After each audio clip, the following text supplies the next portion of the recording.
guys, it's Christy. I wanted to talk to you today a little bit about a program that I know a lot of you have, and it's the Not Good Enough program. Like a lot of you, I actually grew up with this program. My program actually started when I was very young, as I'm sure most of yours did.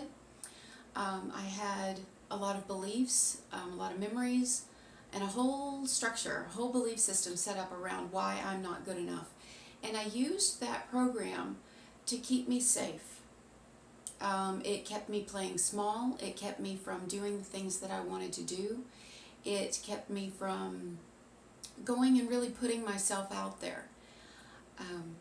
And you know, to be honest, I've been working on this program because I know it's a big problem and it's a foundational issue in my life. I've been working on it for quite a while. And I actually went back to all of the instances that I knew I had a problem with, all of the foundational memories or foundational beliefs.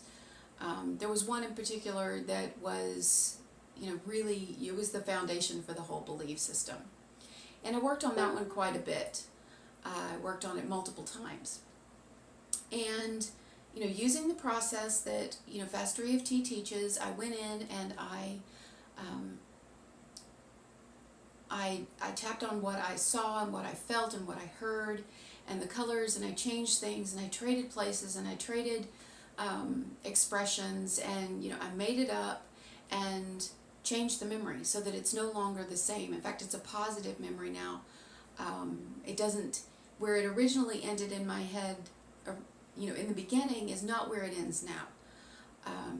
And so I know that the memory has changed.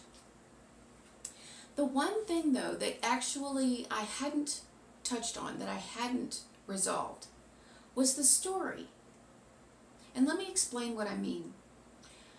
When you realize that you have a problem or a program like I'm not good enough, you develop a story around it, a justification. It's a why for why you have the problems that you have. So that when someone would ask me, well, why don't you just fill in the blank, whatever it is, in my mind, my not good enough program story would come up, and I would say, oh, well, I've got this I'm not good enough program, and I don't think I'm good enough. I'm afraid I'm going to fail. I'm afraid I'm going to be rejected. I'm afraid I'm going to disappoint someone or something like that. And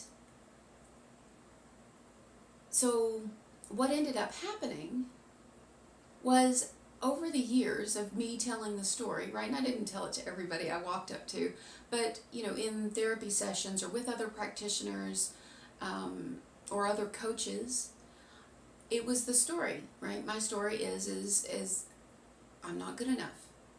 And I got married to the story. That's how I phrase it. I got married to the story. Even though I had gone in and actually, gotten rid of, the memories that created it, right, that my not good enough foundation is built upon. I actually went in and I got rid of each of them. But the truth is this storyline here was still in place. And so I could, because I had practiced it, because I had habitualized it, I could say, I'm not good enough, and go back to these memories, even though these memories were positive now. And so the last step in the process was actually to go in and clear out the story. Clear out that automatic trigger. So that, when I went back and replayed the movie, if I said to myself, I'm not good enough, boom, I would go right back to these memories, even though I had wiped them out. They were all positive. And so what I had to do was actually get divorced from the story. And so I tapped and I worked, and we tapped and we worked, and we tested, right? I'm not good enough. I'm not good enough. And eventually It actually took one session. I got rid of the story. And so now I don't have this program anymore. I'm not good enough is not a true statement. I am good enough. And I know that you are too. And so I want you, and I invite you, to use the processes, use the techniques, get a coach or a practitioner if you need one, because sometimes it is a little bit difficult to navigate the avenues and paths of the mind, and work on it. Because if I can get rid of it, and I'd had this program for probably 35 years, if I can get rid of my programs, you can too. So I hope that's been helpful. I want you to consider where it is that, if you're still struggling with something that you've been tapping on, tapping, and you've even tried other modalities and it's still not shifting, ask yourself if you're married to the story. Because you might find that it's not really the memories anymore, but it's the habituation, the automatic telling of the story. You memorized the story. So, and that in its own way becomes part of the memories. It is another memory, another justification for why you have your problem. So, like I said, just check and see, are you married to your story? Because your story is not you.